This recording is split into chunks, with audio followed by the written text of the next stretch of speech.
in the early hours of February 28, 2026, a coordinated military offensive by the United States and Israel struck targets deep inside Iran, culminating in the confirmed death of Supreme Leader Ayatollah Ali Khamenei, the man who had wielded ultimate political, military, and religious power in Iran for more than 3 decades.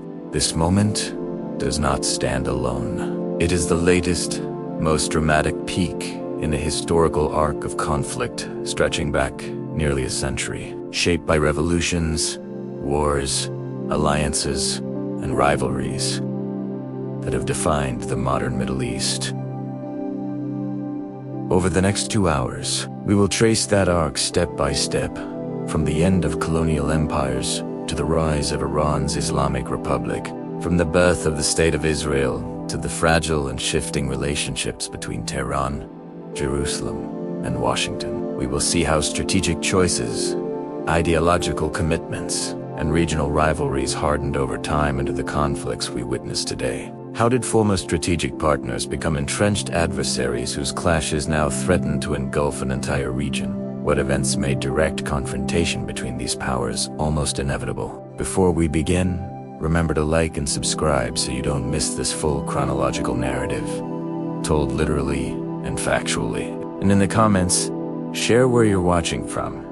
And do you think this conflict was ever truly avoidable? Let's start at the beginning of the modern Middle Eastern state system and work forward into the present crisis, with Act 1 establishing the foundational dynamics that set the stage for everything that followed. At the end of the Second World War in 1945, the political map of the Middle East was already unstable. Shaped by the collapse of the Ottoman Empire and the earlier mandates imposed by Britain and France, the region did not evolve naturally into independent nation-states.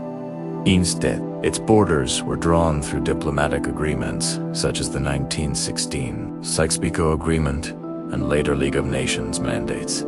This mattered because many of the new states contained competing ethnic, religious, and tribal populations, whose loyalties did not always align with the new national borders. When European colonial powers began withdrawing after World War II, these fragile political structures were left to manage unresolved tensions on their own. In 1948, the State of Israel was formally declared following the United Nations Partition Plan of 1947, which proposed dividing British-controlled Palestine into Jewish and Arab states. Israel's declaration of independence immediately triggered war with neighboring Arab countries, including Egypt, Jordan, Syria, Iraq, and Lebanon. Although Iran did not directly participate in the 1948 war, the creation of Israel reshaped the strategic environment of the entire region. Israel survived the conflict and expanded beyond the original UN-proposed borders. This mattered because it created a long-term Arab-Israeli conflict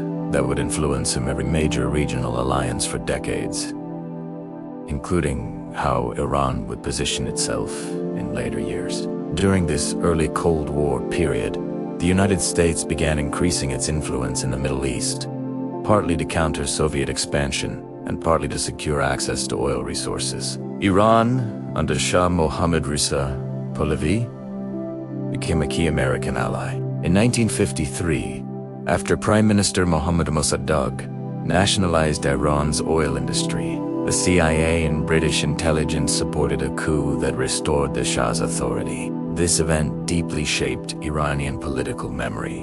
While Washington viewed it as a strategic necessity during the Cold War, many Iranians saw it as foreign interference that undermined their sovereignty. That perception would later fuel revolutionary anger against the United States. By the 1960s and 1970s, Iran and Israel, though not openly aligned in public rhetoric, maintained quiet, strategic cooperation. Both were in Arab states, in a region dominated by Arab nationalism. Both perceived radical Arab regimes as potential threats. Iran supplied oil to Israel, and intelligence cooperation developed between the two governments. This mattered because it demonstrates that hostility between Tehran and Jerusalem was not inevitable. It was historically contingent and subject to change based on regime type and ideological direction. The seeds of later confrontation were not yet visible, but structural tensions were building beneath the surface.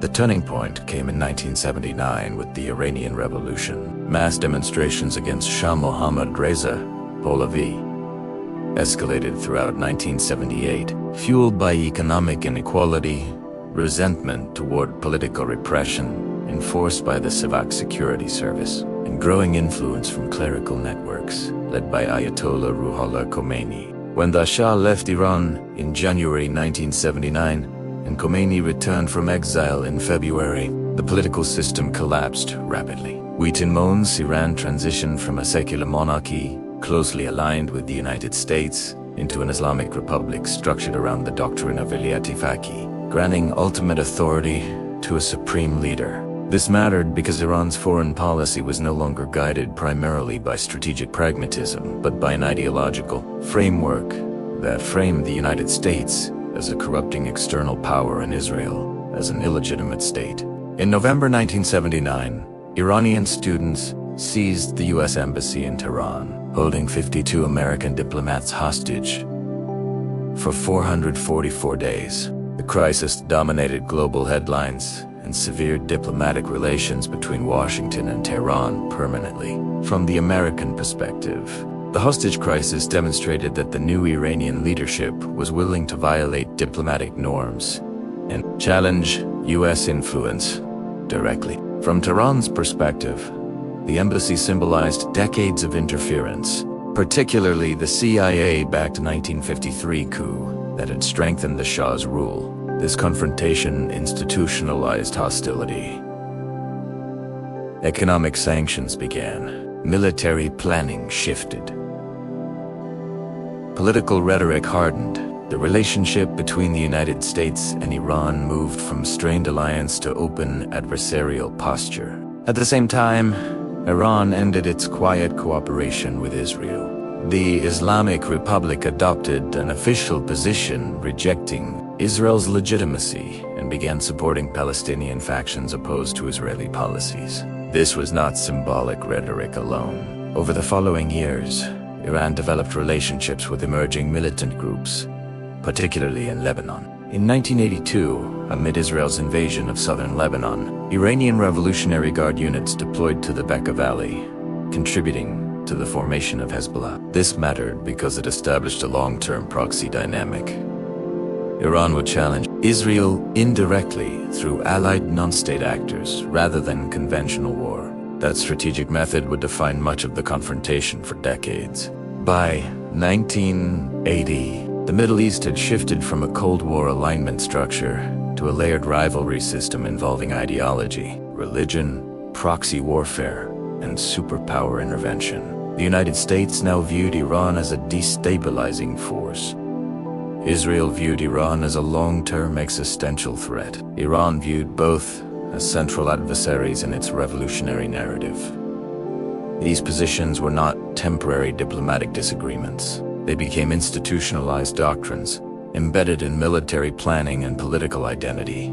The question was no longer whether tensions would escalate, but where and how the first major confrontation would unfold. That confrontation began in September 1980, when Iraq invaded Iran, triggering one of the longest and most destructive wars in modern Middle Eastern history, a conflict that would reshape alliances and harden divisions permanently. In September 1980, Iraqi forces under President Saddam Hussein crossed the border into Iran, launching a full-scale invasion that he expected to win quickly. Saddam calculated that Iran was internally unstable after the 1979 revolution, that its military leadership had been purged, and that Arab states in the region would quietly support Iraq against a revolutionary Shiite regime. This decision mattered because it transformed ideological hostility into a prolonged conventional war, locking Iran into an ATR conflict that would reshape its military doctrine and regional strategy. Instead of collapsing, Iran mobilized large segments of its population, framing the war as both national defense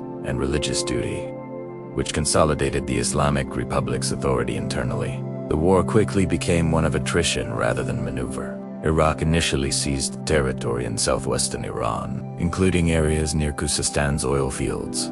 But Iranian counteroffensives pushed Iraqi forces back by 1982 at Tata Point.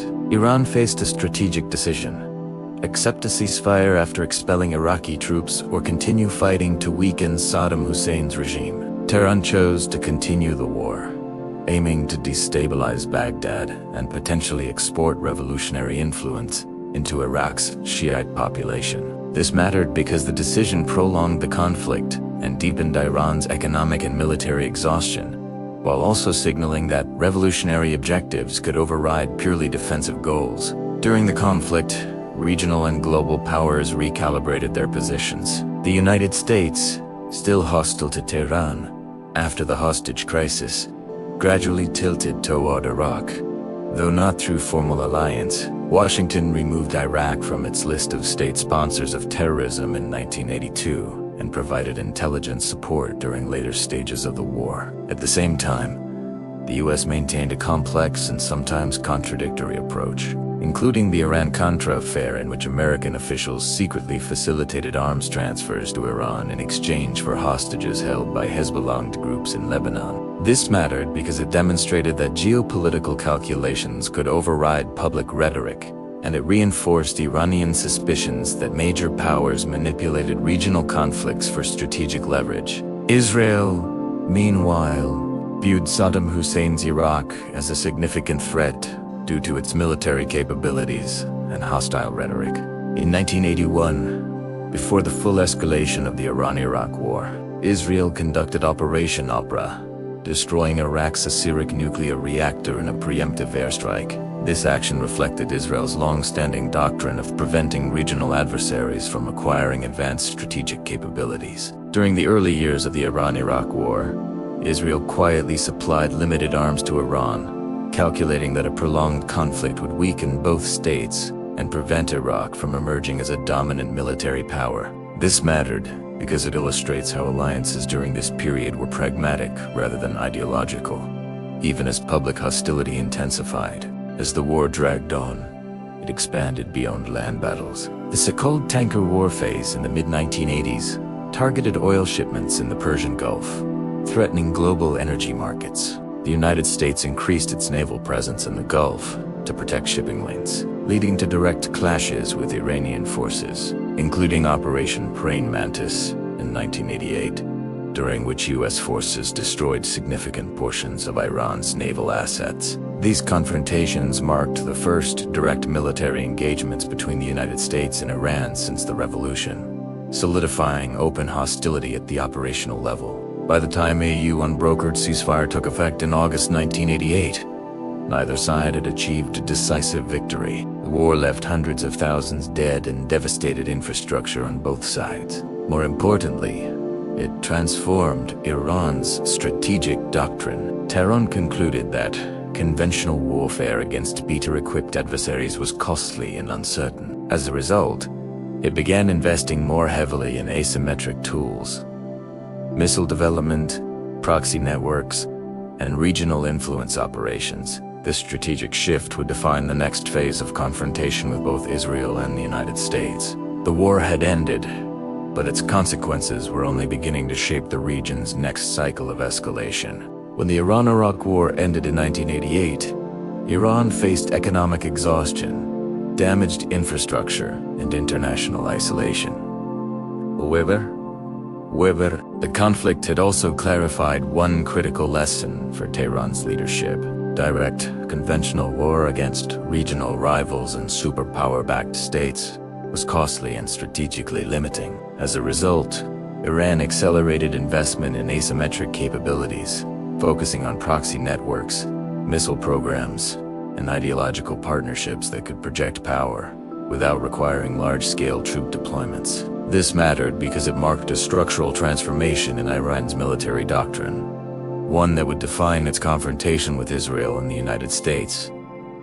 For decades, the most significant early example of this shift was Hezbollah in Lebanon. Although its roots trace back to Israel's 1982 invasion of southern Lebanon, Hezbollah's consolidation as a powerful paramilitary and political movement occurred in the late 1980s and early 1990s with sustained Iranian backing. Members of Iran's Islamic Revolutionary Guard Corps (IRGC) had deployed to Lebanon's Bekaa Valley during the early 1980s, providing training, funding, and ideological guidance. Hezbollah adopted Iran's revolutionary rhetoric and organizational structure, blending religious authority with military capability. This mattered because it created a durable proxy force positioned directly on Israel's northern border, capable of sustained guerrilla warfare and long-term strategic pressure. Throughout the 1990s, Hezbollah conducted attacks against Israeli military targets in southern Lebanon, while Israel maintained a security zone in the region.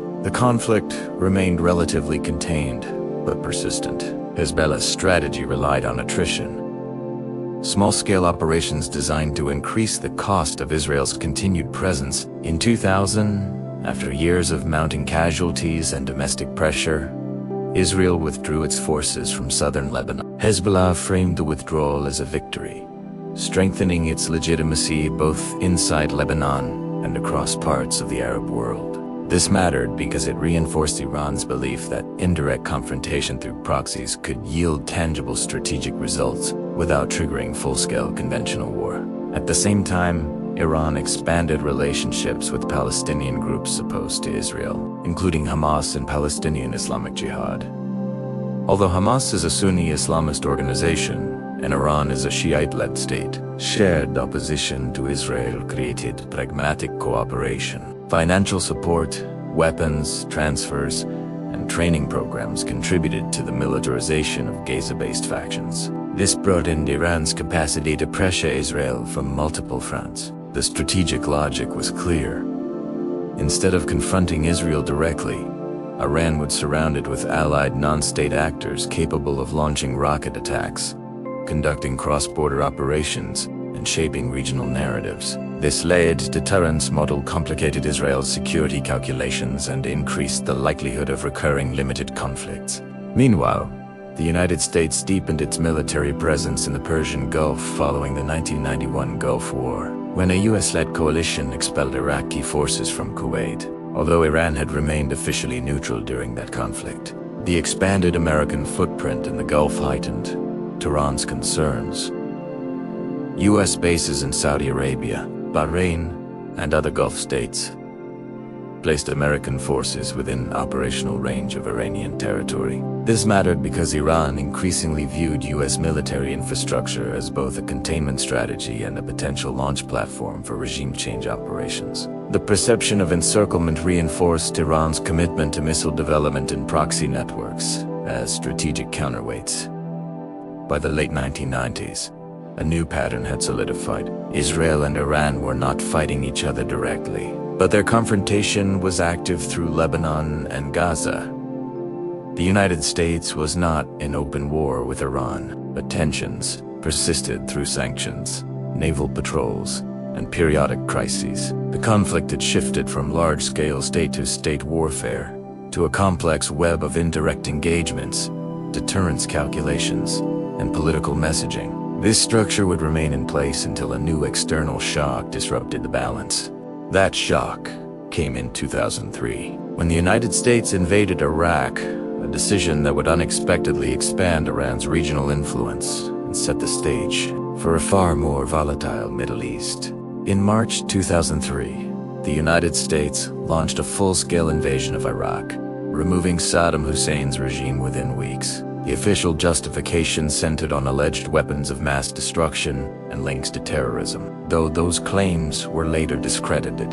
What mattered strategically was the removal of Iran's primary regional adversary. For 8 years during the 1980s, Iraq had been Iran's main conventional military threat. Now, that government collapsed under American military force. The regional balance of power shifted abruptly, and the consequences were not what Washington initially anticipated. With Saddam gone, Iraq's political system was reorganized through a US-backed transitional process that empowered Shiite political parties, many of which had historical ties to Iran. Several Iraqi leaders had spent years in exile in Tehran during Saddam's rule. This mattered because Iran suddenly found itself with expanded political access inside Baghdad, not through invasion but through networks, religious connections, and shared ideological history. Tehran moved quickly to deepen those relationships, offering financial support, political coordination, and eventually backing four armed groups that would operate inside Iraq's unstable security environment. As the Iraqi insurgency intensified between 2004 and 2008, the United States faced attacks from multiple directions. Sunni insurgents, Al-Qaeda in Iraq, and later Shiite militia. Some of those Shiite militias, including groups that would later become part of the Popular Mobilization Forces, received training, funding, and weapons from elements within Iran's Islamic Revolutionary Guard Corps, particularly the Quds Force under General Qassem Soleimani. This mattered because it marked a direct, but indirect, confrontation between Iran and the United States. Iranian-backed groups were targeting American troops without Iran officially declaring war. The proxy doctrine was now being applied not just against Israel, but against US forces as well. At the same time, Iran accelerated its missile program and expanded uranium enrichment activities, bringing increased international scrutiny to its nuclear ambitions. Western governments argued that Iran's nuclear program could potentially lead to weapons capability, while Iranian officials maintained that the program was intended for civilian energy purposes. Sources differ on how close Iran came to weaponization during this period, but what is clear is that the nuclear issue became central to US-Iran tensions.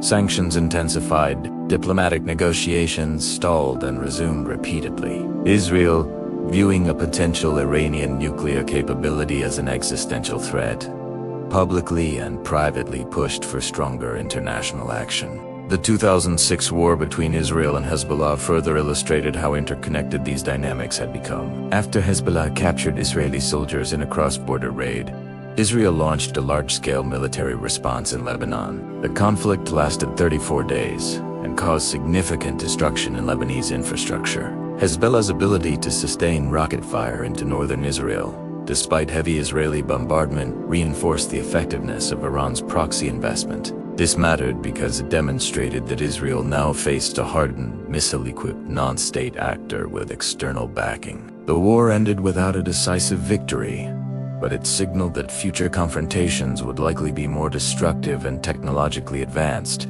By the end of the 2000s, the Middle East had entered a new strategic phase. Iran had expanded influence in Iraq, strengthened Hezbollah, maintained ties with Palestinian factions, and continued advancing missile and nuclear capabilities. The United States remained militarily present across the region but increasingly overstretched. Israel faced growing security complexity on multiple borders. The rivalry was no longer defined by isolated events. It had become systemic, embedded in political structures and military planning across several countries. Yet an even more destabilizing wave was approaching, one that would redraw alliances again and create new battlefields. From Syria to Yemen. In 2011, a wave of uprisings, known as the Arab Spring, spread across North Africa and the Middle East, toppling governments in Tunisia and Egypt and igniting civil wars in Libya, Syria, and Yemen. What began as protests over economic conditions and political repression quickly transformed into complex regional struggles.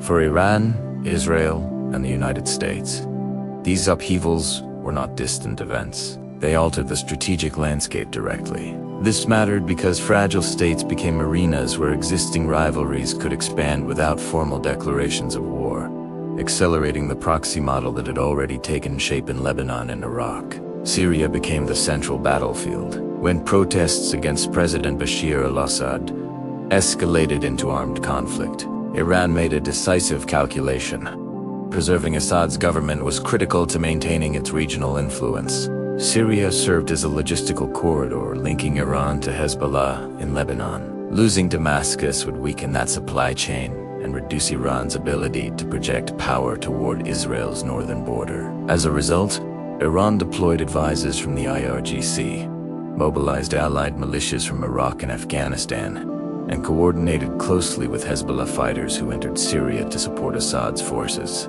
This mattered because it transformed the Syrian civil war into a multi-layered conflict involving regional and global actors, including Russia, Turkey, the United States, and Israel. Israel, for its part, adopted a policy aimed at preventing advanced weapons transfers from Iran through Syrian territory to Hezbollah, beginning around 2013. Israel conducted a sustained campaign of airstrikes inside Syria, targeting Iranian weapons depots, military facilities, and transit routes.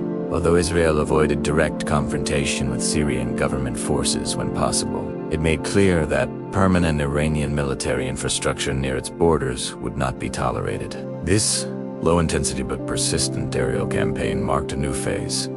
Open but limited, Israeli military action against Iranian assets beyond Lebanon. The shadow conflict had become more visible.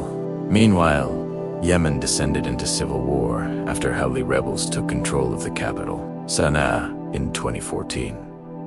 Saudi Arabia led a military coalition against the Houthis in 2015, viewing them as aligned with Iranian interests. While the extent of direct Iranian control over the Houthis remains debated among analysts, Tehran did provide political backing and, according to multiple reports, varying degrees of military assistance. This mattered because it opened another front in the broader regional rivalry, extending the indirect confrontation into the Arabian Peninsula and threatening maritime routes in the Red Sea. The United States, under successive administrations, navigated a shifting policy environment. Washington sought to contain Iran's nuclear ambitions through diplomacy, culminating in the 2015 Joint Comprehensive Plan of Action, JCPOA, commonly known as the Iran nuclear deal. The agreement placed limits on Iran's uranium enrichment in exchange for sanctions relief. This mattered because it temporarily reduced tensions around the nuclear file,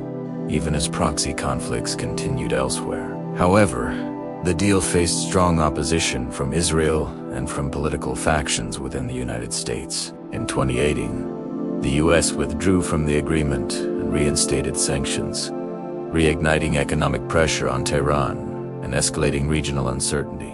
By the end of the 2010s, the rivalry between Iran, Israel, and the United States had expanded across multiple theaters: Lebanon, Gaza, Iraq, Syria, and Yemen. None of the actors were in declared full-scale war with one another.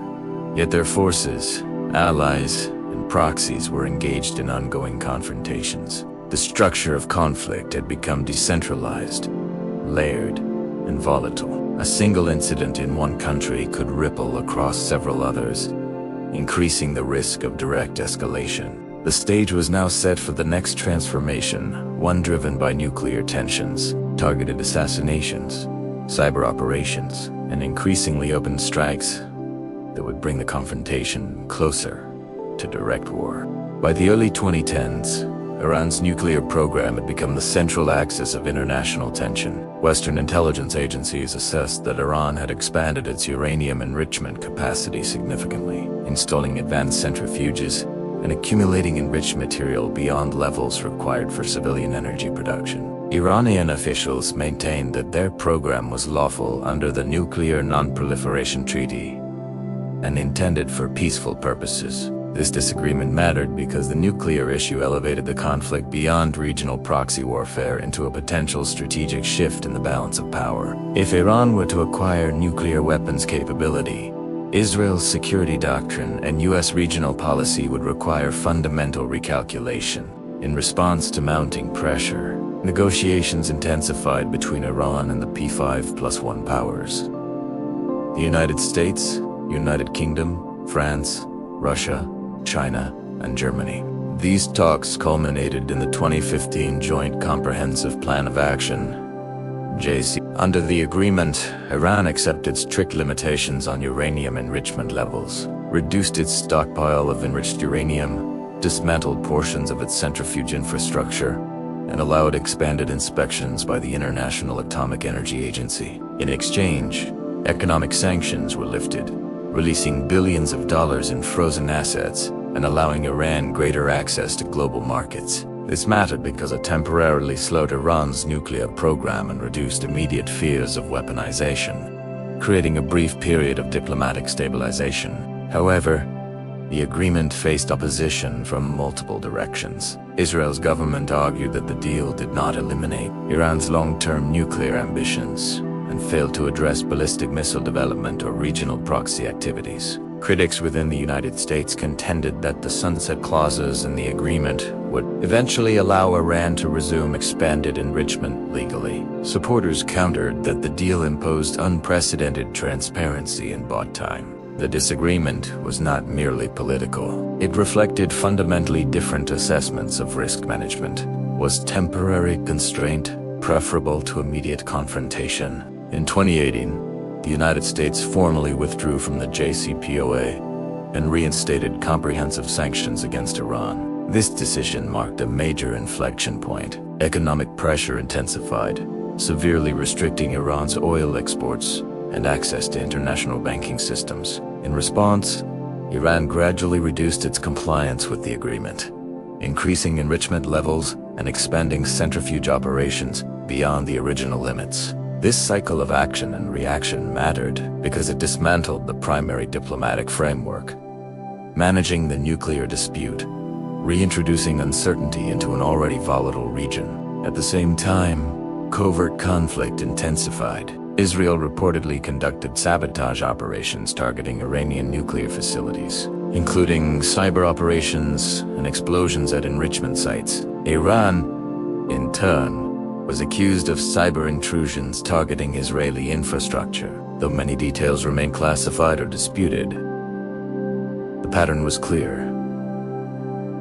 The rivalry had entered a hybrid phase, combining economic warfare, cyber operations, intelligence actions, and limited kinetic strikes. Direct conventional war had not erupted, but escalation thresholds were steadily lowering. As sanctions tightened and diplomacy faltered, the region moved closer to open confrontation. Iranian-backed militias in Iraq conducted rocket attacks on bases housing American troops. Israeli airstrikes against Iranian positions in Syria increased in frequency. Each incident was calibrated, but cumulative risk grew. The conflict was no longer frozen. It was heating incrementally. The question was no longer whether pressure would produce change, but whether it would trigger retaliation beyond the proxy level. That threshold would be tested dramatically in early 2020. On January 3, 2020, a U.S. drone strike near Baghdad International Airport killed Major General Qassem Soleimani, commander of Iran's Quds Force, along with Abu Mahdi al-Mohandes, a senior Iraqi militia leader. Soleimani had overseen Iran's external military operations for more than 2 decades and played a central role in coordinating proxy networks across Iraq, Syria, Lebanon, and beyond. This strike mattered because it marked one of the most direct and overt actions the United States had taken against a senior Iranian military official since the 1979 revolution. Unlike covert sabotage or proxy skirmishes, this was a public and targeted killing of a high-ranking state actor. The United States justified the operation by claiming Soleimani was planning imminent attacks against American personnel. Iranian leadership condemned the strike as an act of state terrorism and vowed retaliation. For Tehran, the assassination was not only a military loss, but a symbolic challenge to its deterrence credibility. Soleimani had become a public figure within Iran, portrayed as a defender of national security and architect of regional influence. His death forced the Iranian government to respond in a manner that restored internal confidence while avoiding uncontrolled escalation into full-scale war with the United States. 5 days later, Iran launched ballistic missiles at 2 Iraqi bases, housing American troops. The strikes caused traumatic brain injuries among U.S. service members, but did not result in American fatalities. This mattered because Iran conducted a calibrated retaliation, visible enough to demonstrate capability and resolve, but limited enough to avoid triggering immediate American escalation. The episode revealed how both sides were attempting to manage conflict within defined boundaries. Neither Washington nor Tehran appeared ready for open war, yet both were willing to operate near that threshold. Simultaneously, Iranian-backed militias increased activity in Iraq, maintaining pressure on American forces and reinforcing the argument inside the United States that prolonged military presence in the region carried growing risks. Israel, observing these developments, intensified its intelligence operations and airstrikes in Syria to prevent Iranian consolidation near its borders. The convergence of US-Iran tensions with Israeli security concerns further tightened the triangular dynamic. Among the three actors, in the months that followed, diplomacy remained stalled. Iran continued expanding uranium enrichment beyond JCPOA limits, reaching higher purity levels that reduced breakout time, the estimated period needed to produce weapons-grade material if a decision were made to do so. Western governments expressed alarm, while Iranian officials argued that all steps were reversible if sanctions were lifted. This incremental nuclear advancement mattered because it raised the stakes of every regional confrontation. Any major clash now carried the added dimension of nuclear uncertainty. At the same time, cyber operations and maritime incidents in the Persian Gulf intensified. Tankers were seized or attacked. Infrastructure networks faced intrusions. Each event added friction to an already tense environment. The rivalry had evolved from ideological hostility to proxy warfare, and now to a complex matrix of direct strikes, cyber conflict, and strategic signaling. The assassination of Soleimani did not produce immediate full-scale war, but it altered the rules of engagement. High-ranking officials were no longer off-limits.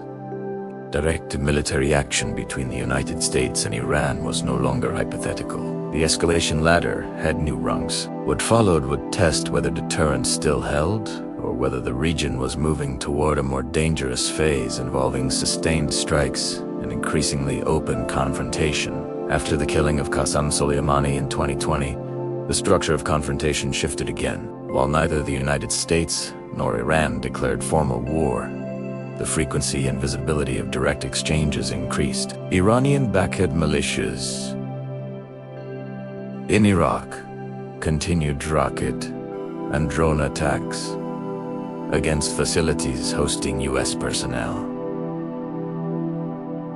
In response, American forces carried out retaliatory strikes against militia infrastructure. These exchanges mattered because they normalized direct kinetic action between U.S. forces and groups openly supported by Tehran. The confrontation was no longer confined to covert operations or deniable proxy incidents. It was increasingly acknowledged, even if carefully contained.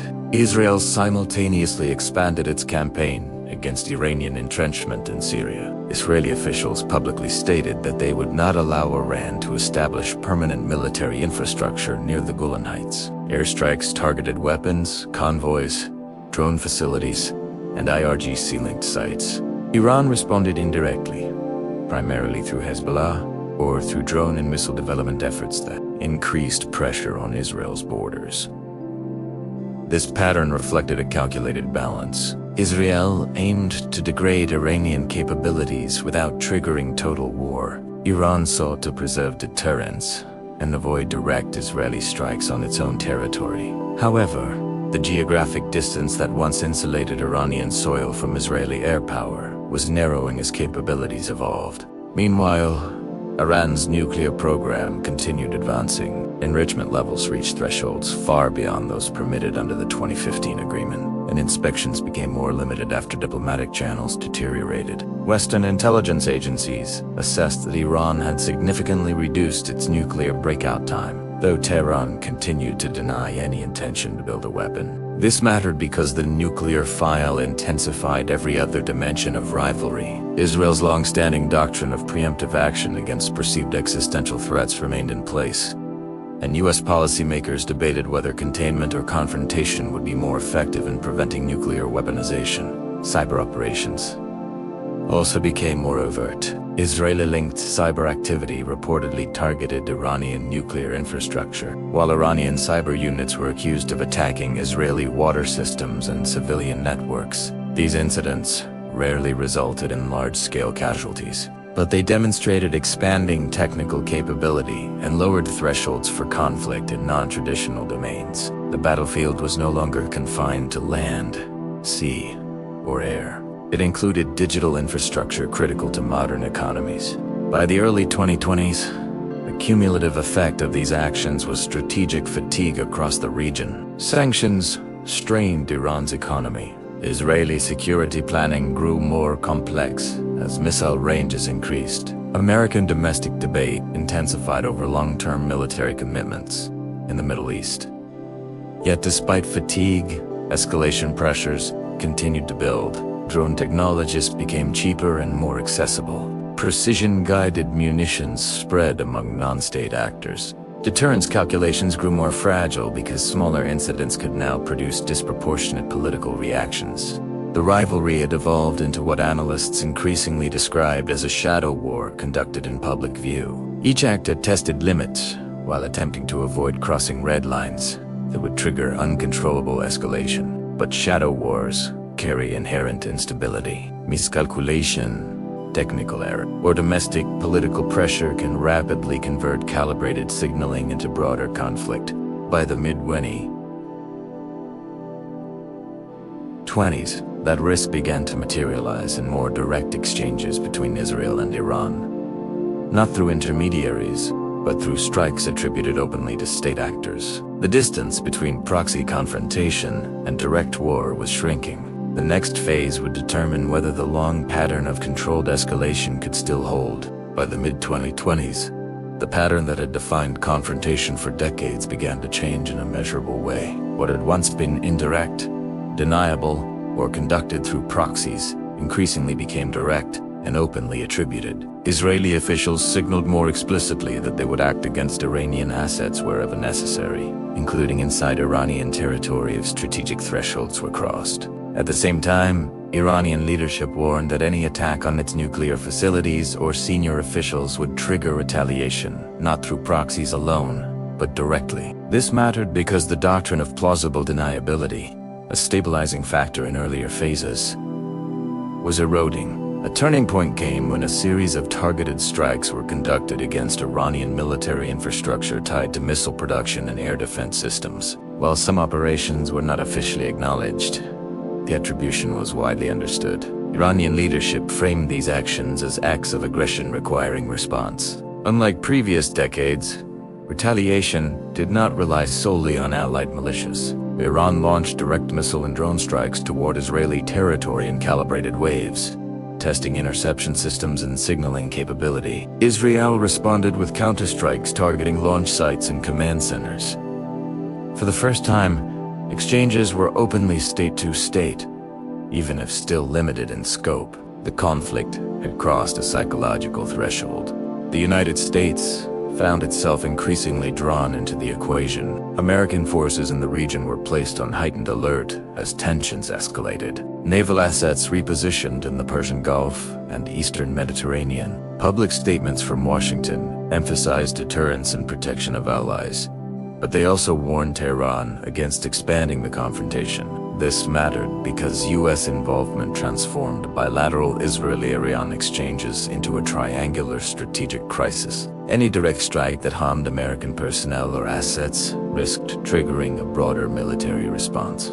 Meanwhile, diplomatic channels were fragile. Attempts to revive nuclear negotiations had stalled repeatedly. Sanctions remained in place, and Iran's uranium enrichment levels had advanced further. Israeli intelligence assessments suggested that time for preventing potential weaponization through diplomacy was narrowing. Iranian officials maintained that their program was defensive and reversible, but linked de-escalation to sanctions relief.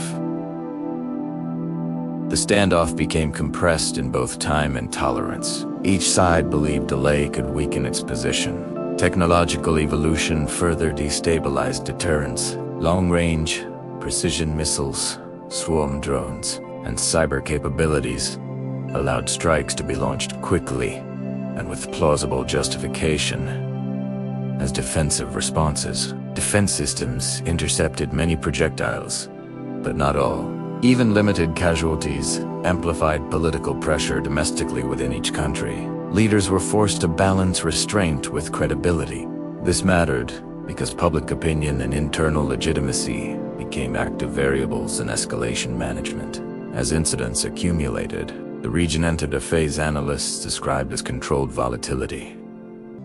Neither side initiated full-scale war, but the margin for error shrank dramatically. Communication channels operated quietly behind the scenes, often through intermediaries, to prevent misinterpretation of actions. Yet every exchange added historical weight to the confrontation. The rivalry that began with ideological hostility in 1979 had now evolved into direct kinetic contact between state actors. By the time senior Iranian officials began openly discussing succession contingencies for the supreme leader, a position central to Iran's political structure, external observers understood that the stability of the entire system was under strain. If leadership changed abruptly, deterrence calculations could shift overnight, and that possibility would soon become reality. In late February 2026, coordinated air and missile strikes targeted high-value Iranian military and command facilities following a rapid escalation cycle between Iran and Israel. Within hours, reports emerged that among those killed was Iran's supreme leader, Ayatollah Ali Khamenei. Iranian state media confirmed his death shortly after, declaring a national period of mourning and describing the event as martyrdom. This mattered because the supreme leader was not merely a symbolic figurehead. Under Iran's constitutional structure, he held ultimate authority over the armed forces, intelligence apparatus, judiciary, and strategic policy direction. His death represented not just a military loss, but a structural shock to the Iranian political system. The operation that led to his death followed weeks of rising confrontation. Direct exchanges between Iranian and Israeli forces had intensified, with missile launches, airstrikes, and cyber attacks occurring in rapid succession. Intelligence assessments suggested that Israel, with U.S. strategic coordination, sought to degrade Iran's command-and-control capability and disrupt its missile infrastructure. While specific operational details remain classified and contested, multiple defense analysts concluded that the strike was designed to incapacitate top-tier leadership and reduce Iran's ability to coordinate multi-front retaliation. The elimination of the supreme leader exceeded even those expectations. The immediate impact inside Iran was controlled but tense.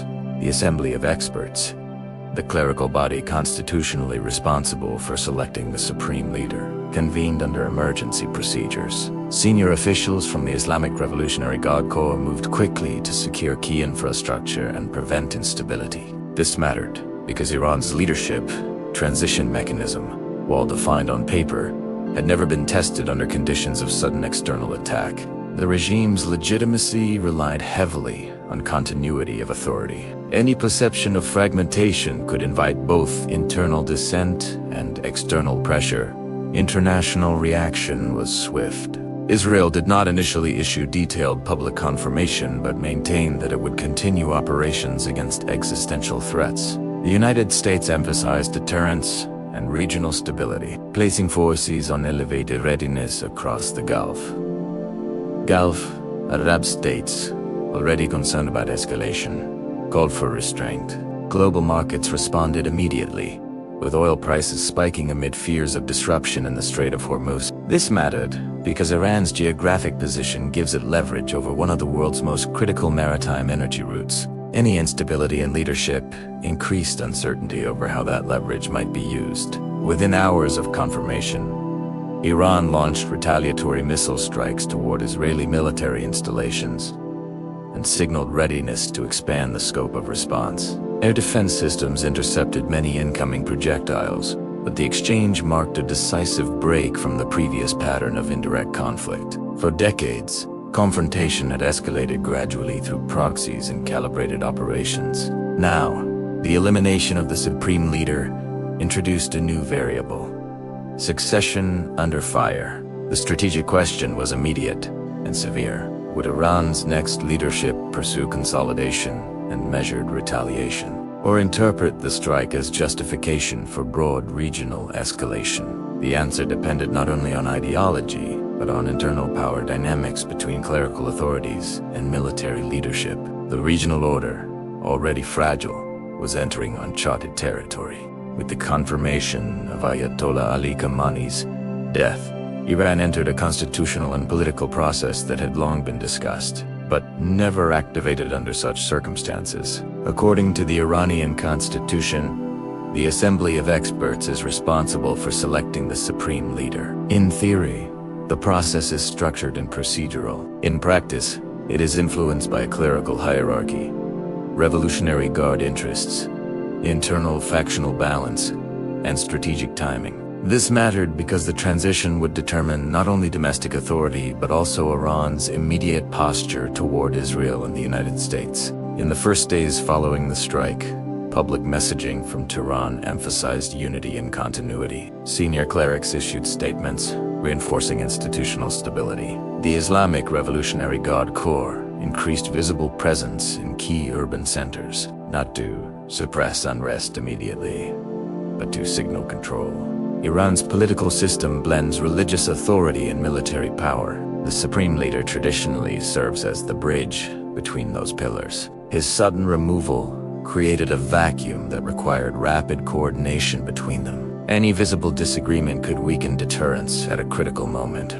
Speculation quickly centered on potential successors. Some analysts pointed to figures with long-standing clerical credentials and institutional loyalty. Others noted the growing influence of IRGC-aligned political networks and questioned whether the balance between religious oversight and military power might shift. Sources differ on the internal deliberations of the Assembly of Experts, as its proceedings are not transparent. What is clear is that succession decisions in Iran are shaped by consensus among senior power centers, rather than public electoral legitimacy. This mattered because external actors were calculating whether leadership change would produce moderation, hardening, or fragmentation. Externally, Israel and the United States maintained elevated alert status. Intelligence services monitored signs of Iranian force mobilization, missile repositioning, and proxy coordination. Iranian-backed groups in Lebanon, Iraq, and Yemen issued statements condemning the strike and signaling readiness to act. However, immediate full-scale retaliation did not materialize. Instead, Tehran's responses remained structured and calibrated, suggesting that even amid leadership shock, strategic calculation was still functioning. This mattered because it indicated that institutional continuity inside Iran was holding, at least in the short term. Global energy markets remained volatile. Insurance premiums for shipping through the Strait of Hormuz increased sharply. Several multinational firms paused regional operations pending clarity. Diplomatic channels, some informal and mediated through third countries, intensified. Even adversaries often rely on back-channel communication during crises to prevent misinterpretation. The existence of such channels suggested that none of the primary actors sought uncontrolled escalation, despite the severity of the event. Domestically inside Iran, public reaction was complex. State-organized mourning events projected solidarity, while independent analysts noted underlying economic strain due to years of sanctions. Leadership transition under external attack creates dual pressures. Demonstrate strength abroad while preserving legitimacy at home. The new leadership would need to balance both. The strategic environment was now defined by three overlapping uncertainties: the direction of Iran's next supreme leader, Israel's assessment of continued threat levels, and the United States' willingness to intervene directly if escalation widened.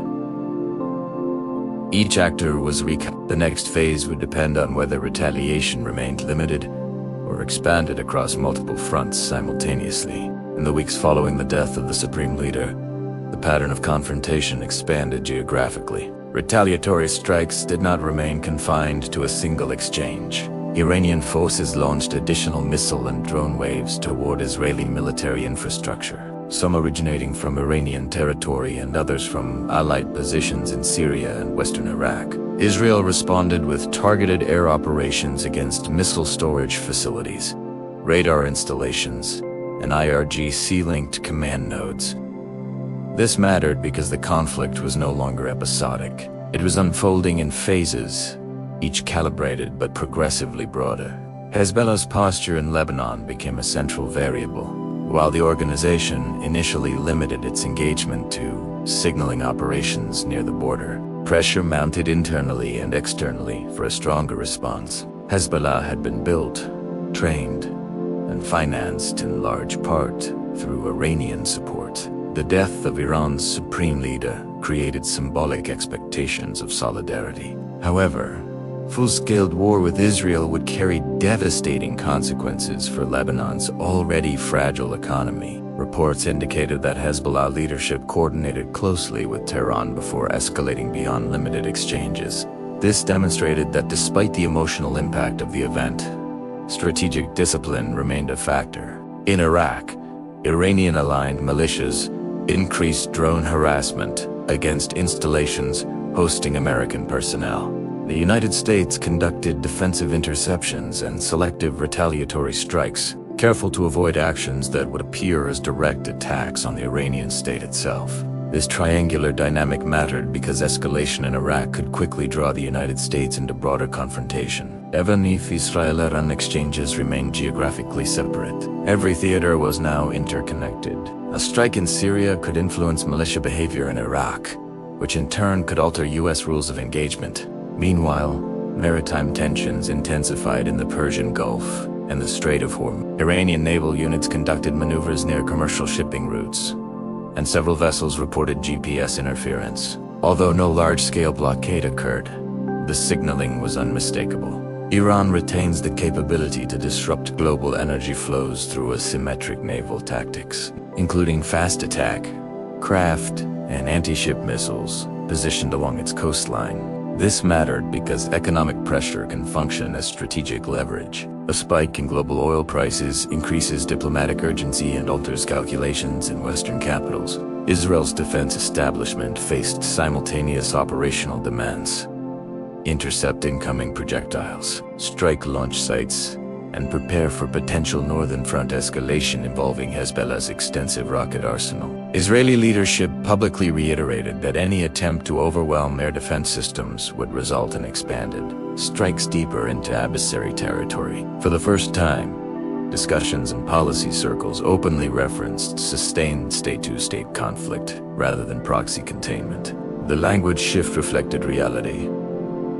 The confrontation had crossed an escalation threshold, not seen since the Islamic Republic's founding. Inside Iran, the succession process continued in parallel with military operations. The emerging leadership faced a critical balancing act. Overreaction risked regional war and internal economic collapse. Underreaction risked appearing weak at a moment of vulnerability. Strategic messaging emphasized resilience and continuity, while military planners focused on preserving deterrence, credibility.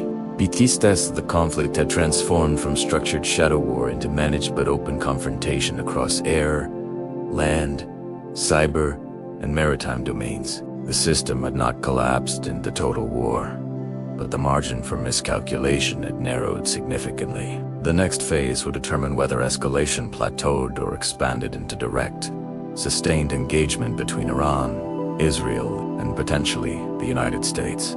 As the initial wave of retaliation subsided, all three primary actors began shifting from rapid response to strategic consolidation. Iran's leadership transition process moved toward formal resolution, with the Assembly of Experts selecting a successor under accelerated deliberation. The new supreme leaders' first public statements emphasized continuity of resistance doctrine, preservation of nuclear rights, and commitment to regional alliances. This mattered because it signaled that leadership change would not automatically produce policy moderation. Instead, Tehran framed the transition as reinforcement of existing strategic principles rather than revision of them. Israel adjusted its operational tempo after the most intense exchanges, maintaining high readiness but reducing the frequency of deep strike operations. Defense officials focused on reinforcing air defense systems, expanding reserve mobilization capacity, and strengthening coordination with U.S. forces in the region. The objective was not de-escalation through concession, but deterrence through visible preparedness. Israeli doctrine historically relies on demonstrating that sustained aggression will produce unacceptable cost. The recent exchanges reinforced that both sides now possess the capability and willingness to strike directly. The United States, meanwhile, recalibrated its posture to prevent regional spillover. Naval carrier groups remained positioned in strategic waters, and air defense assets were redistributed to protect Allied infrastructure in the Gulf. Public messaging from Washington emphasized stability and protection of global commerce. Behind the scenes, diplomatic intermediaries intensified communication between capitals. This mattered because even adversaries often require quiet communication channels to prevent escalation from exceeding intended limits. Crisis management became as critical as battlefield capability. Economically, the region experienced shock but not collapse. Oil prices spiked sharply following the supreme leader's death and subsequent missile exchanges, but stabilized once it became clear that the Strait of Hormuz would remain open. Global markets demonstrated sensitivity, but also resilience. This outcome influenced political decision-making. Prolonged escalation could damage all parties economically, including Iran, whose sanction-constrained economy was particularly vulnerable to extended disruption. Militarily, the confrontation produced new deterrence realities. Iran demonstrated willingness to launch direct strikes rather than relying exclusively on proxies. Israel demonstrated readiness to strike high-level targets and accept escalation risk. The United States signaled that protection of forces and allies remained a core priority. None of the actors achieved decisive dominance, but each recalibrated red lines. The rivalry entered a new equilibrium characterized by higher visibility and shorter reaction times. The most significant structural shift was psychological. For decades, conflict had operated through indirect channels, allowing each side to manage escalation distance. The elimination of a sitting supreme leader and subsequent direct exchanges removed that buffer. Future confrontations would unfold under precedent that high-ranking officials and sovereign territory were no longer categorically off. By the end of this phase, the Middle East had not entered total war, but it had crossed into a new strategic era. Leadership transition in Tehran was complete. Deterrence had been tested openly. Regional actors had adjusted. The next act would examine how internal political stability, economic pressure, and nuclear uncertainty shape what comes next, and whether this new equilibrium can hold. Following the leadership transition and the period of direct military exchange, Iran faced a dual challenge: maintaining external deterrence while stabilizing internal economic and political conditions. Years of sanctions had already constrained oil exports, limited foreign investment, and weakened currency stability. The recent escalation added new layers of financial uncertainty, increasing capital flight and raising insurance costs for regional trade. This mattered because prolonged confrontation requires economic endurance. Military capability alone does not sustain strategic competition. Economic resilience determines how long a state can absorb pressure. The new supreme leader inherited a political system structured around centralized authority, but also shaped by competing factions within clerical institutions, elected bodies, and the Islamic Revolutionary Guard Corps. Public messaging emphasized unity, yet independent analysts noted that generational differences within Iran's political elite were becoming more visible. Younger technocratic figures favored selective economic engagement to ease domestic strain, while hardline security factions prioritized strategic autonomy and resistance. This internal balance mattered because policy direction toward Israel and the United States could shift depending on which bloc gained influence in decision-making councils. Domestic public sentiment added complexity. State-organized rallies projected solidarity following the supreme leader's death, but economic grievances remained present beneath official narratives. Inflation, employment, instability, and reduced purchasing power had affected large segments of the population over the previous decade. While external conflict can consolidate national unity temporarily, prolonged instability can also intensify economic dissatisfaction. Iranian leadership had to calculate how far escalation could proceed without triggering internal unrest. This dynamic mirrored earlier historical moments, including the late stages of the Iran-Iraq War, when economic exhaustion influenced strategic decisions. At the same time, nuclear policy remained central. Enrichment levels had already advanced beyond earlier diplomatic limits. International inspectors continued operating, though with reduced transparency compared to the early JCPOA period. The leadership now faced a strategic choice: accelerate nuclear advancement to reinforce deterrence, or pause escalation to prevent triggering coordinated military strikes. This mattered because the nuclear file interacts directly with economic policy. Rapid advancement could invite expanded sanctions or preemptive action, while restraint could reopen limited diplomatic space. Externally, Israel intensified intelligence monitoring of nuclear facilities and missile infrastructure. Public statements reiterated that a nuclear-armed Iran would not be tolerated. The United States, while emphasizing diplomacy in principle, maintained military options and expanded regional coordination with allies. Gulf states, concerned about both Iranian power and regional war, quietly encouraged de-escalation through indirect channels. The regional environment was no longer defined solely by confrontation. It was defined by overlapping calculations of risk. The strategic environment at this stage resembled compressed equilibrium. Military escalation had paused but not resolved underlying hostility. Economic strain pressed inward. Nuclear uncertainty pressed outward. Leadership transition had concluded formally, but policy direction remained fluid.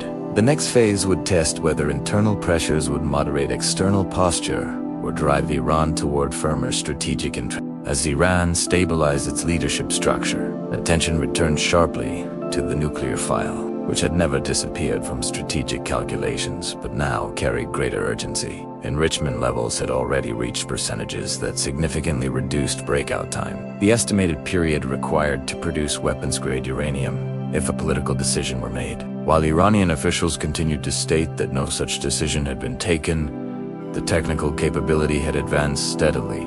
This mattered because deterrence in the region was increasingly tied not only to missiles and proxies, but to perceived nuclear proximity. Within Iran's policy circles, analysts identified two competing strategic frameworks. The first argued that maintaining nuclear ambiguity, staying just below weaponization, provided maximum leverage. By approaching the threshold without crossing it, Tehran could deter adversaries while avoiding unified international military action. The second framework suggested that prolonged ambiguity risked inviting repeated strikes and sabotage. Proponents of this view believed that a more explicit deterrent posture, even if short of declared weaponization, might reduce external pressure. Sources differ on the internal balance between these perspectives, but both reflected the central dilemma.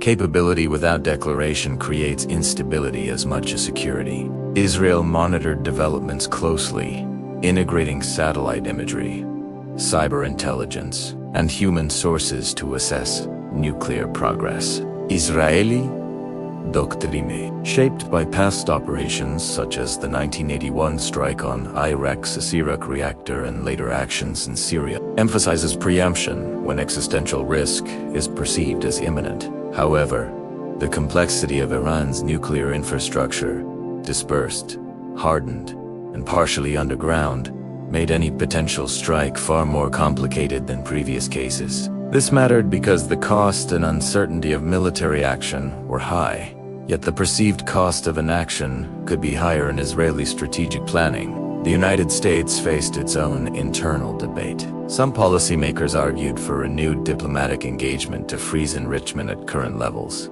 in exchange for limited sanctions relief. Others favored sustained economic pressure, combined with regional military deterrence. Domestic political cycles in Washington influenced this discussion, as shifts in administration priorities could reshape negotiation strategy. This dynamic introduced variability into the triangular equation. Unlike Israel and Iran, whose rivalry is geographically fixed, U.S. engagement fluctuates with political leadership. Meanwhile, regional actors adjusted quietly. Gulf states increased missile defense investments and explored expanded security coordination. European governments advocated for renewed multilateral dialogue but had limited leverage without unified U.S. participation.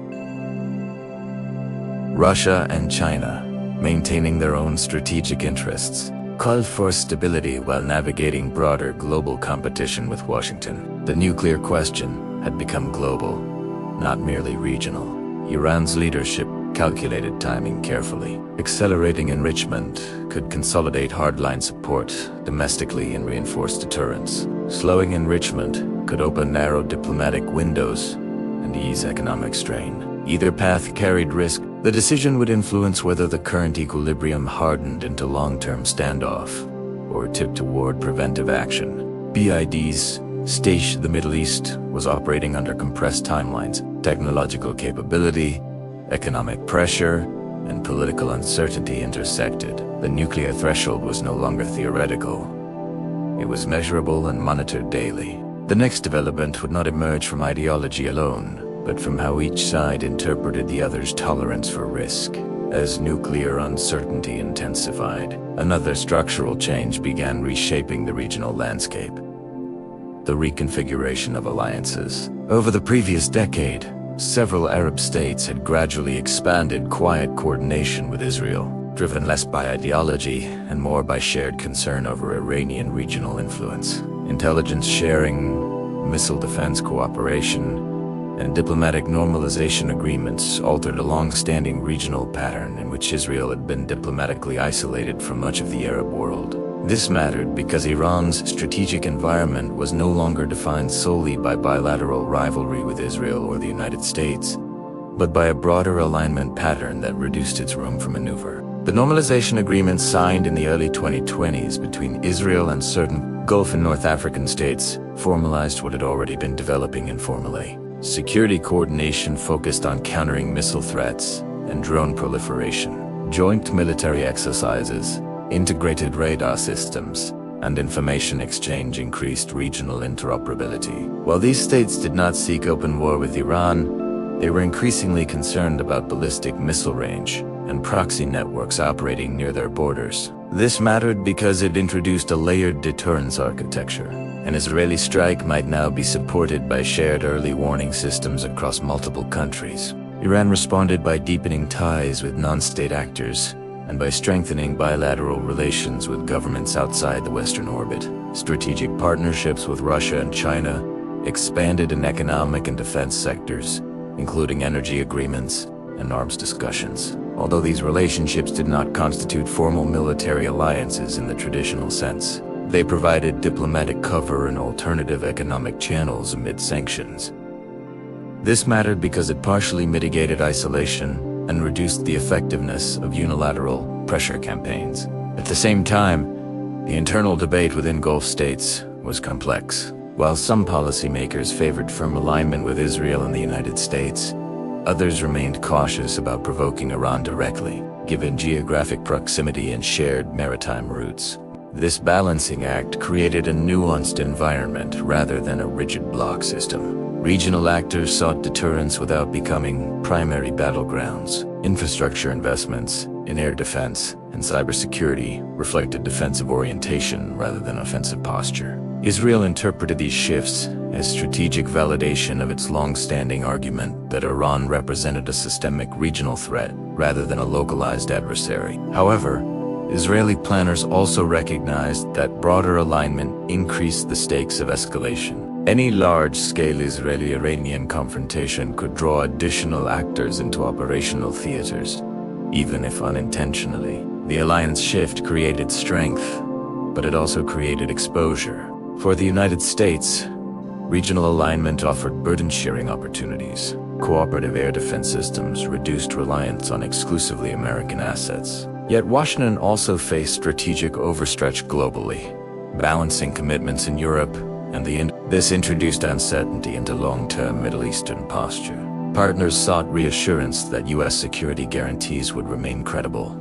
The rivalry had evolved from isolated confrontation into structured competition embedded within alliance networks. Deterrence was no longer bilateral, it was interconnected. A strike in one theater could activate responses across multiple security partnerships. The emerging question was not simply whether Iran would cross a nuclear threshold, but whether the surrounding alliance architecture would tighten or fracture under sustained pressure. The region had entered a period of strategic consolidation. No actor had achieved decisive advantage, yet each had recalibrated its posture in response to the death of Iran's supreme leader. The escalation cycle that followed, and the continued nuclear uncertainty. Iran's leadership transition was complete.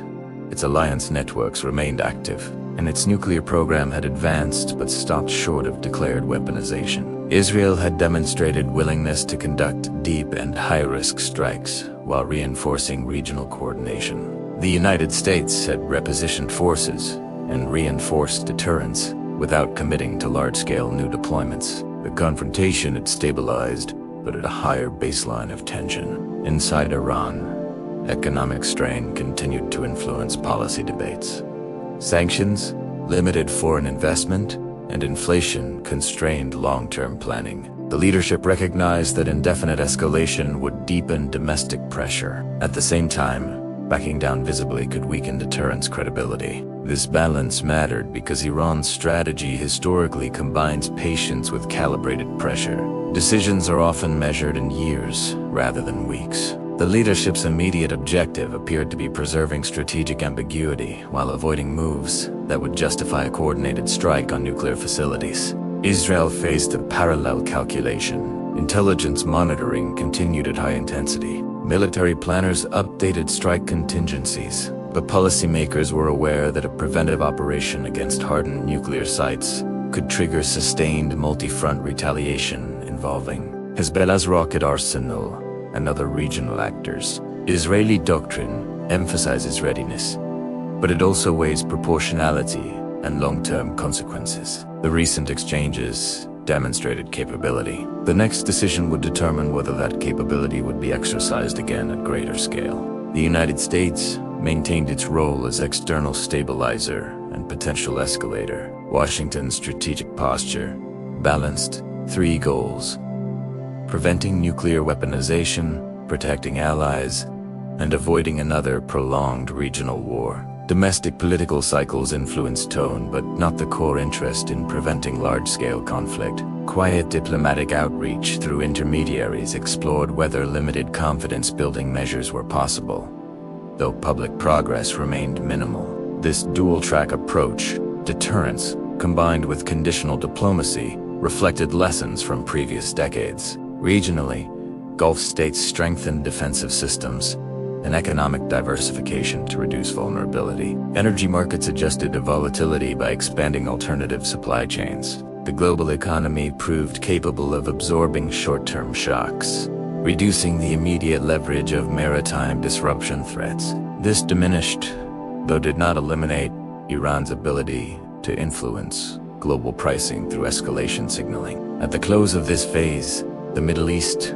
stood at a strategic crossroads. The conflict between Iran, Israel, and the United States had evolved from ideological hostility to proxy warfare, from covert operations to direct strikes, and from diplomatic containment to nuclear threshold management. Yet full-scale war had been avoided repeatedly, not by chance, but through calculated restraint combined with visible deterrence. The system now rested on compressed equilibrium. Leadership transition had not produced collapse. Nuclear advancement had not yet triggered preventive war. Alliance networks had tightened but not formalized into rigid blocks. The next act would examine whether this equilibrium can endure, or whether accumulated pressure will produce a decisive break.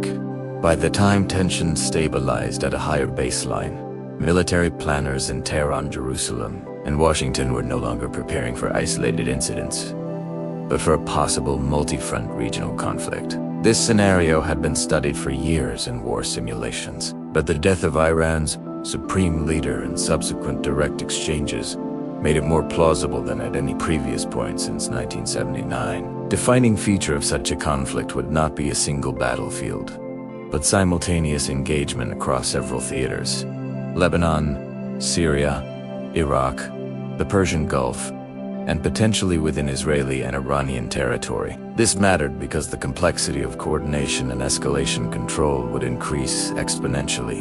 In Lebanon, Hezbollah maintains an extensive arsenal of rockets and missiles, including precision-guided systems capable of striking deep into Israeli territory. Israeli defense assessments estimate that in a full-scale confrontation, thousands of projectiles could be launched daily during the initial phase. Israel's layered missile defense systems, including Iron Dome, David Sling, and Arrow, are designed to intercept incoming threats, but saturation attacks could overwhelm defenses temporarily. The impact would not only be military. Civilian infrastructure, airports, power grids, and industrial centers would be targeted or disrupted. This would place immediate pressure on Israeli leadership to respond with significant force against Hezbollah infrastructure throughout Lebanon. In Syria and Iraq, Iranian-aligned militias provide additional operational depth. These groups have demonstrated the capacity to deploy drones, short-range missiles, and improvised rocket systems. In a coordinated scenario, they could target U.S. installations, Israeli forward positions, or regional energy infrastructure.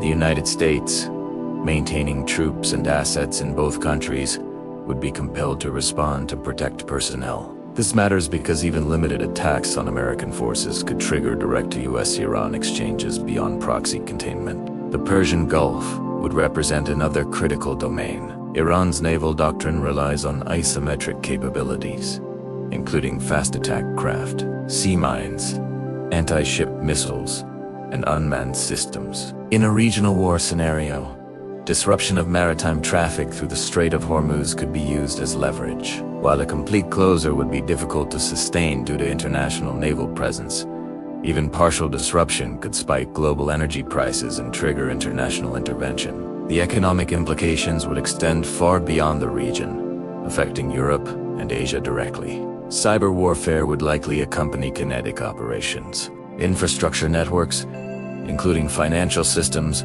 energy grids, and communications, would become targets. All three primary actors possess offensive cyber capabilities. Unlike missile exchanges, cyber attacks can unfold without immediate public attribution, complicating escalation management. This matters because cyber operations blur the line between war and sabotage, increasing the risk of misinterpretation. Military planners understand that once multiple fronts activate simultaneously, political leaders face compressed decision windows. Rapid retaliation cycles reduce opportunities for public opinion, especially after civilian casualties, can narrow diplomatic options. A conflict that begins as limited retaliation can expand quickly under pressure. Despite these risks, deterrence remains active. Each actor understands the scale of potential destruction. That awareness has historically prevented escalation into total war. The central question is whether deterrence remains credible under new leadership and heightened nuclear uncertainty. The next phase examines how nuclear escalation would interact with a multi-front conventional war. If a multi-front conventional war were to unfold, the nuclear dimension would immediately shape strategic decisions. Iran has maintained that its nuclear program is civilian, yet its enrichment capability and reduced breakout timeline have created persistent uncertainty. Israel, widely understood to possess undeclared nuclear capability under its policy of ambiguity, views any hostile nuclear threshold in the region as unacceptable. The United States, as a nuclear superpower with formal defense commitments, operates under extended deterrence principles. This matters because once conventional conflict intensifies, nuclear signaling becomes an implicit factor in every major move. In a high-intensity conflict, Iran could calculate that accelerating enrichment to near weapons-grade levels would reinforce deterrence by signaling strategic escalation potential. Even without assembling a weapon, rapid enrichment, combined with missile testing, could serve as a warning. However, such a move would likely be interpreted by Israel as crossing a red line, potentially triggering preventive strikes on nuclear facilities. Unlike earlier eras, those facilities are dispersed, hardened, and in some cases deeply buried, meaning that any strike would require sustained air operations rather than a single sortie. This increases both military complexity and escalation risk. Israel's nuclear posture is deliberately opaque, but its deterrence doctrine is designed to prevent existential threats. In extreme circumstances, Israeli leadership could elevate its nuclear readiness posture without public declaration, signaling through indirect channels that escalation would carry catastrophic consequences. This matters because nuclear deterrence often operates through signaling rather than overt statements. The ambiguity is intended to create caution without provoking panic. The United States would face strategic calculation on multiple levels. Direct nuclear escalation in the region would have global implications, potentially drawing in other major powers diplomatically and militarily. American policy historically seeks to prevent both nuclear proliferation and regional nuclear exchange. In a crisis, Washington's objectives would likely focus on rapid escalation. While reinforcing deterrence, this could include visible deployment adjustments, public messaging, and intensified back-channel diplomacy. However, domestic political dynamics could influence the speed and tone of response. The presence of missile defense systems adds another variable. Israel's Arrow system is designed to intercept long-range ballistic missiles, while U.S. naval assets carry Aegis systems capable of similar functions. These defenses can reduce vulnerability, but cannot guarantee full protection, particularly in saturation scenarios. Over-reliance on interception capacity may alter risk perception, potentially encouraging bolder conventional moves under the assumption that retaliation can be absorbed. Global reaction to nuclear escalation would be immediate. Energy markets, financial systems, and diplomatic alliances would respond in real time. Major powers such as China and Russia would likely engage diplomatically to prevent destabilization that could disrupt global trade. This international dimension matters because nuclear escalation cannot remain regionally contained. Despite these risks, historical precedent shows that even intense rivalries involving nuclear-capable states often stabilize, short of catastrophic exchange due to mutual awareness of consequences. The Cold War demonstrated that indirect confrontation can persist without direct nuclear conflict. The question is whether similar restraint mechanisms exist in the Middle East's more fragmented security environment.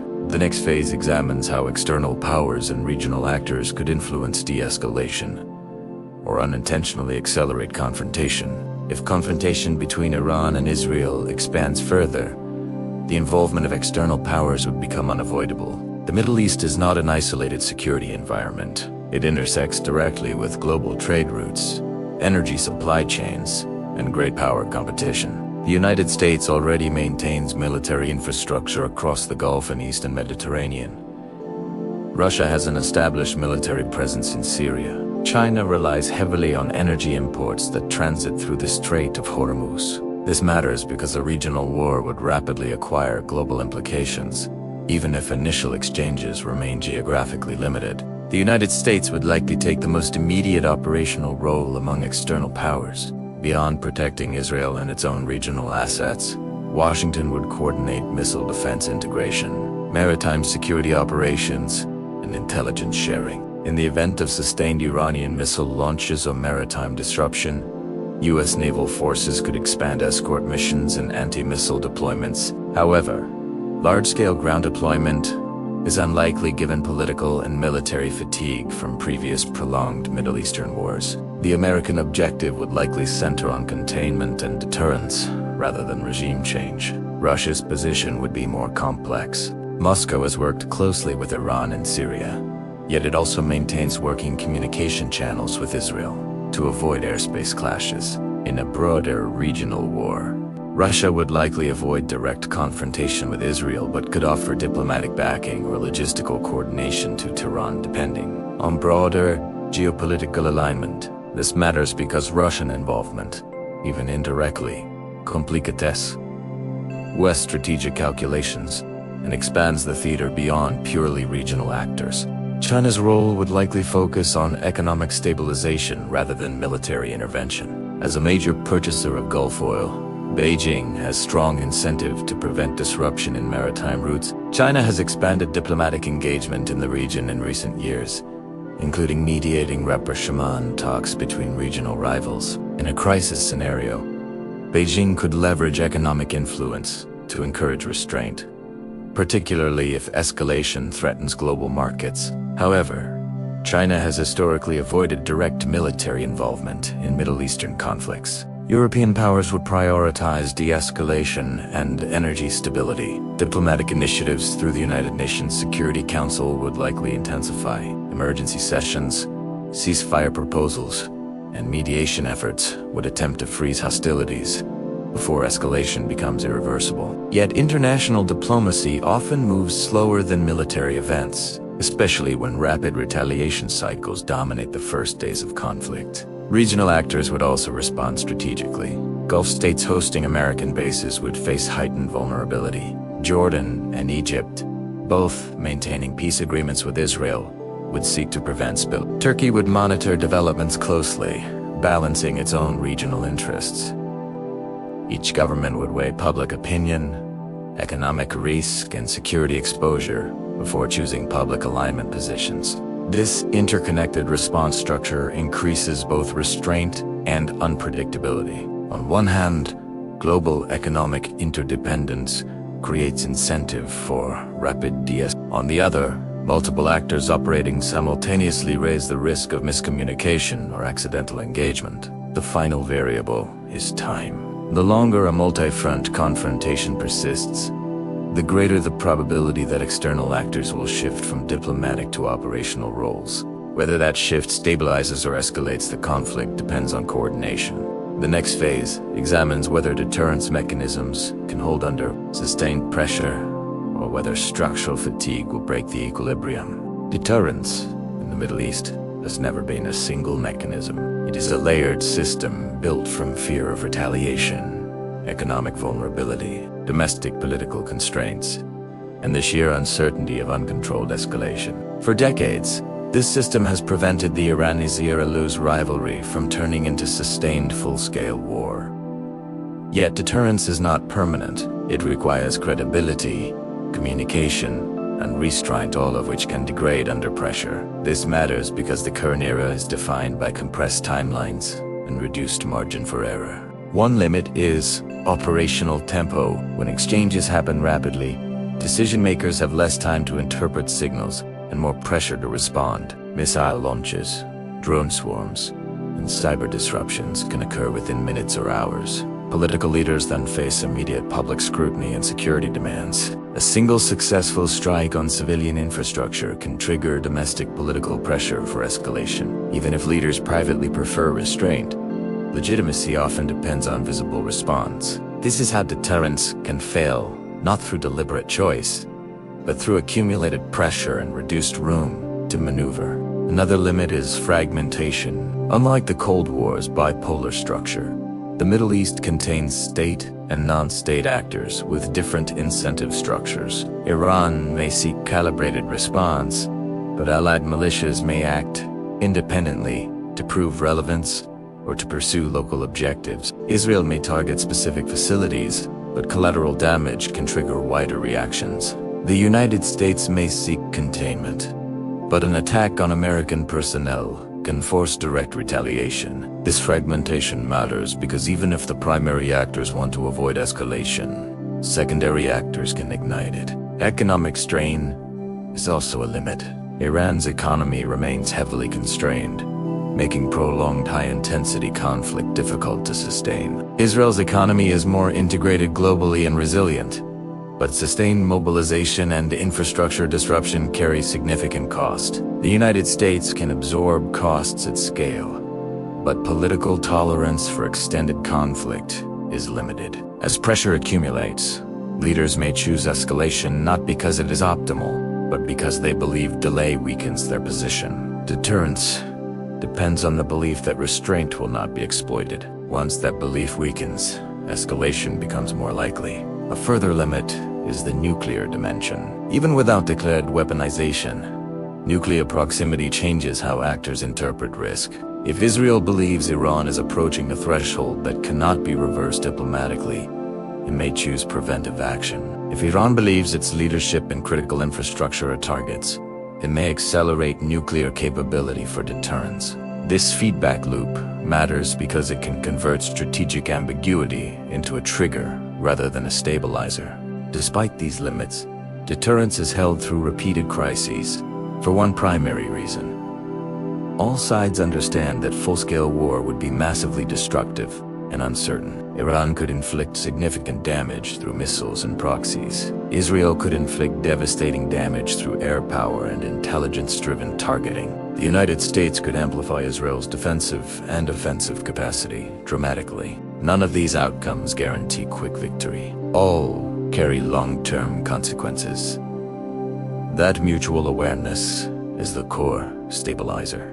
At the end of this act, The regional system stands on a fragile plateau. The risk of war is high, yet restraint still operates. Whether the plateau holds depends on leadership decisions, domestic stability, and the nuclear trajectory. The next act will follow the final chain of events that pushed the crisis into the present moment, and how the region arrived at the latest eruption of open conflict.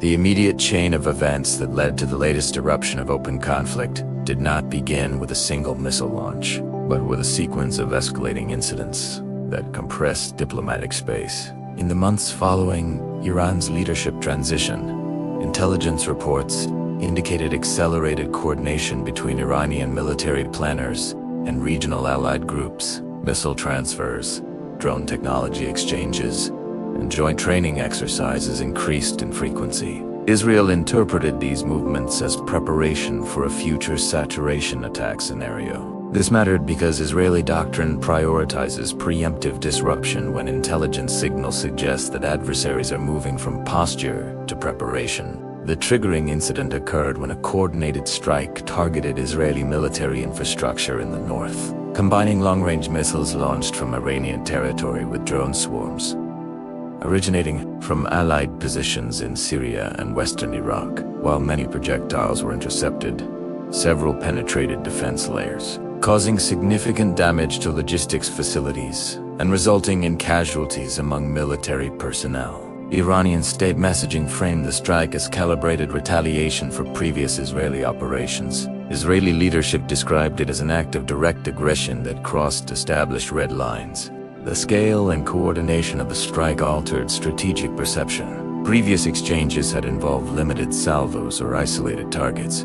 This operation demonstrated integration across multiple theaters simultaneously. For Israeli planners, this indicated that Iran had operationalized a multi-front strategy rather than relying on incremental escalation. The immediate response was swift and extensive. Israeli air and missile forces launched sustained strikes, targeting Iranian air defense systems, missile launch sites, and command infrastructure both inside Syria and within Iranian territory itself. This marked one of the largest openly acknowledged Israeli strike packages against Iranian assets.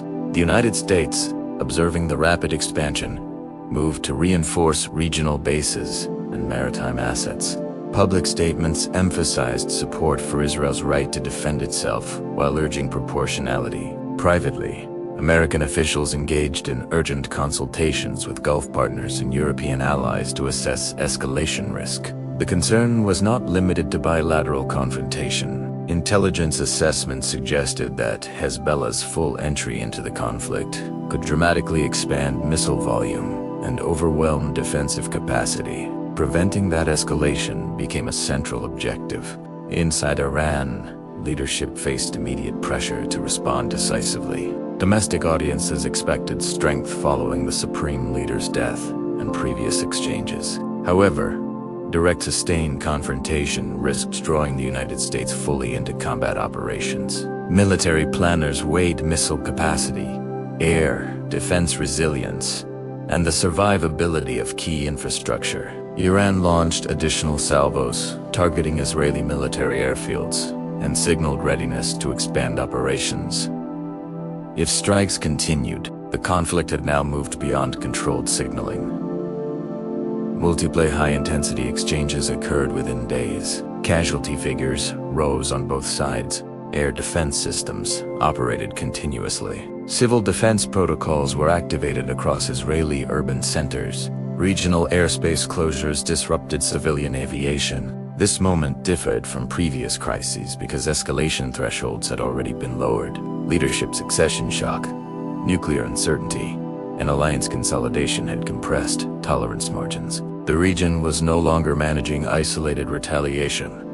It was navigating sustained confrontation. The next phase would determine whether additional actors entered directly, and whether the conflict widened beyond initial theaters. As Israeli and Iranian forces exchanged sustained strikes, the tension shifted rapidly to Lebanon. Hezbollah's leadership faced a strategic decision that would shape the scope of the war. For decades, Hezbollah had functioned as Iran's most capable regional proxy. equipped with a vast arsenal of rockets and increasingly sophisticated missile systems. Entering the conflict fully would demonstrate solidarity with Tehran and apply overwhelming pressure on Israel's northern defenses. However, it would also expose Lebanon to severe retaliation and long-term infrastructure damage. This mattered because Hezbollah's calculus was not solely ideological. It included domestic Lebanese stability and regional deterrence credibility.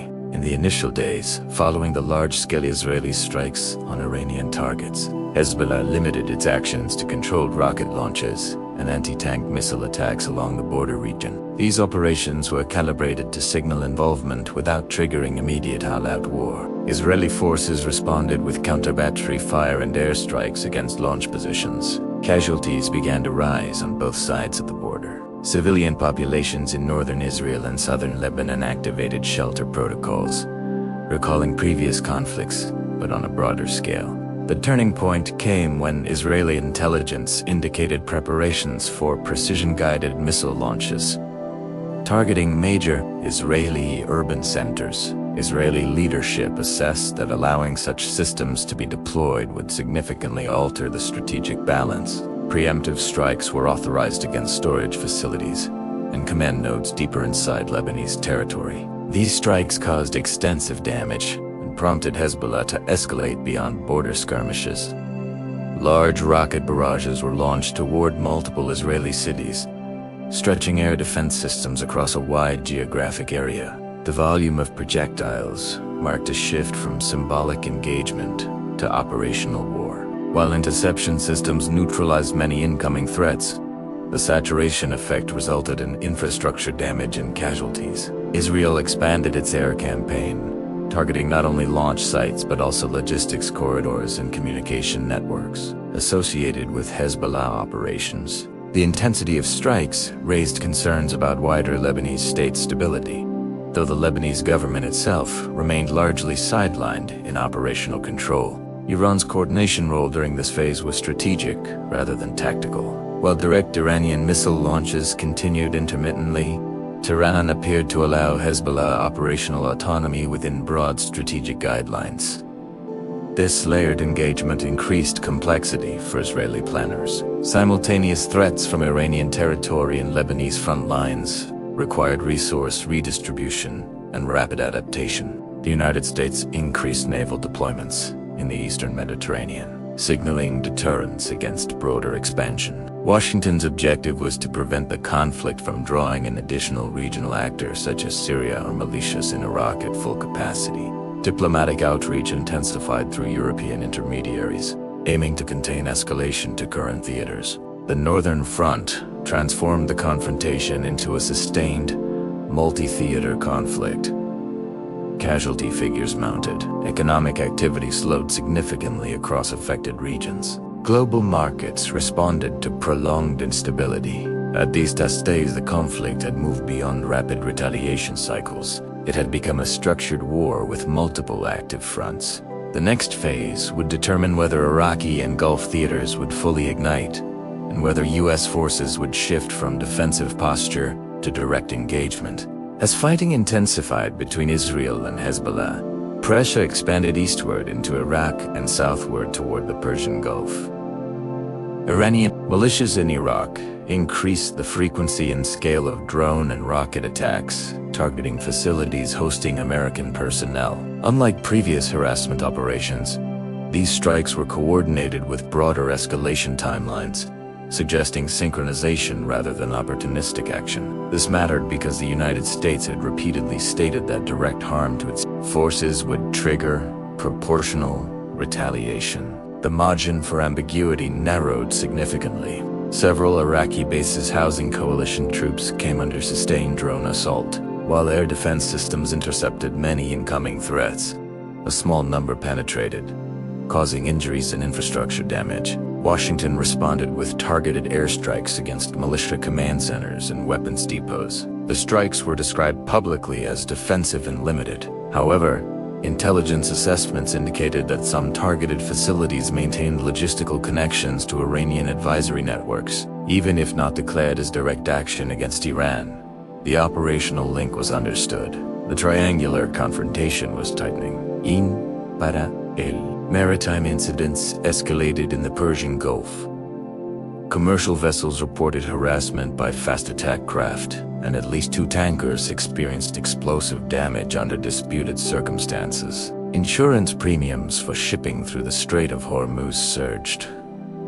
U.S. and allied naval forces increased escort missions, deploying additional missile defense destroyers. Iran denied responsibility for direct attacks on civilian shipping but emphasized its right to respond to aggression in regional waters. This environment mattered because maritime disruption carries immediate global economic consequences, increasing international diplomatic pressure. Israel monitored Iraqi militia activity closely, aware that expanded drone capabilities could eventually target its territory from eastern vectors. Intelligence sharing between Israel and the United States intensified, including real-time tracking of launch signatures and flight paths. For Israeli planners, preventing encirclement from both north and east became central to force allocation decisions. Simultaneously, Hezbollah maintained rocket pressure from Lebanon, forcing Israel to operate under multi-directional threat conditions. The American threshold for direct engagement became a central question.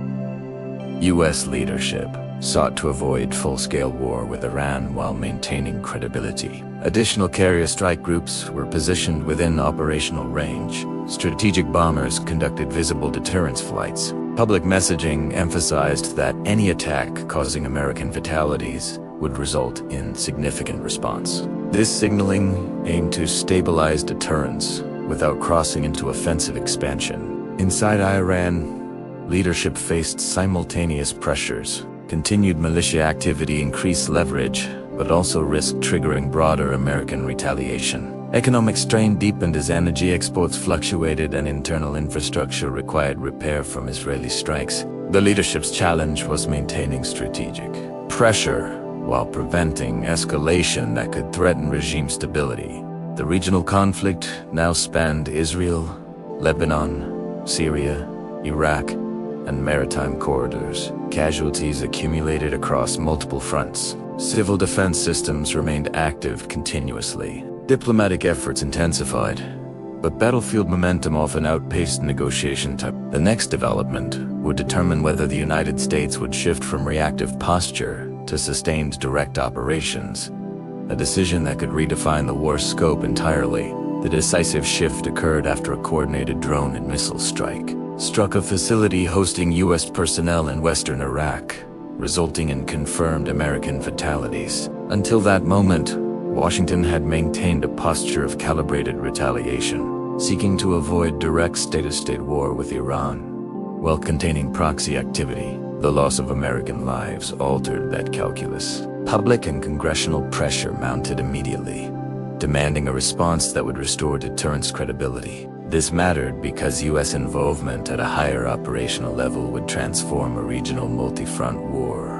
into a broader strategic confrontation. Within hours, U.S. leadership authorized a series of strikes targeting militia command centers and weapons depots across Iraq and Syria. Unlike previous limited responses, these operations extended deeper into logistical infrastructure assessed to be linked to Iranian advisory networks. Official statements framed the strikes as defensive and proportional. However, regional analysts understood that the scale signaled a shift. The United States was no longer acting solely to intercept threats. It was degrading the broader architecture enabling them. Iran responded through dual channels. Public rhetoric condemned American escalation and warned of consequences. Simultaneously, Iranian military planners adjusted deployment patterns to reduce vulnerability of key assets inside Iranian territory. Missile units were repositioned, and air defense systems were reinforced.